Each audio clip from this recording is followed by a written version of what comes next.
క్షణికమైన కోరికల బారిన పడినప్పుడు మనిషే కాదు దేవతలు కూడా ఇబ్బందులు పాలవుతారు, కష్టాల పాలవుతారు, హీనులవుతారు అని చెప్తున్నాడు మరో పద్యంలో. ఇంద్రుడీహ కల్గి హీనుడై పోవడా, మరుడు కీహ గల్గి మన్నుగాడే,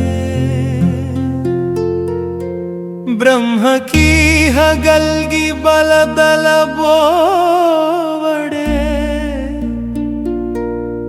విశ్వదాభిరామ వినురవేమ. ఇంద్రుడు గీహ కలిగి హీనుడై పోవడా. ఈహ అంటే కోరిక. ఇంద్రునికి క్షణికమైన సుఖం కోసం పుట్టిన కోరిక వల్ల హీనుడై పోలేదా అంటున్నాడు వేమన. ముని గౌతముడి భార్య అహల్య చాలా అందమైనది. అలాంటి అందమైన అహల్య మీద కోరిక కలిగింది ఇంద్రుడికి. ఎలాగైనా ఆమెను పొందాలనుకున్నాడు ఇంద్రుడు. ఒకరోజు వేకువజామున గౌతముడు నదీ స్థానానికి పోతుండగా అక్కడికి వచ్చాడు ఇంద్రుడు.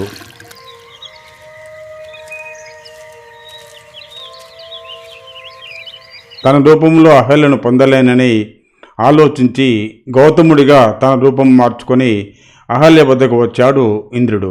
గౌతముడు తిరిగి వచ్చాడనుకుంది అహల్య. గౌతముడి రూపంలో ఇంద్రుడు అహల్యతో సరస సల్లాపాలు ఆడే సమయంలో తిరిగి వచ్చిన గౌతముడు కోపముతో అహల్యను రాయిగాను, క్షణికమైన సుఖం కోసం కామముతో కళ్ళు మోసుకుపోయి మరొకరి భార్యను పొందేందుకు ప్రయత్నించిన ఇంద్రుడికి వల్లంతా యోనులు కావాలని శపించాడు గౌతముడు. ఇలా ఇంద్రుడు క్షణికమైన కామవాంఛతో పరశ్రీ సుఖం కోసం శాపగ్రస్తుడయ్యాడు. మరుడు గీహగలిగి మన్నుగాడే. మరుడు అంటే మన్మధుడు. మన్మధునికి పుట్టిన కోరిక వల్ల మన్ను కాలేదా. శివుడు సతీదేవి మరణం తర్వాత మనసు బాగలేక తీవ్రమైన తపస్సులో లీనమయ్యాడు. పార్వతీదేవి అతని ప్రేమ కోసం ఎదురు చూస్తుంది. అలాంటి సమయంలో తారకాసురుని ఆగడాలు ఎక్కువయ్యాయి.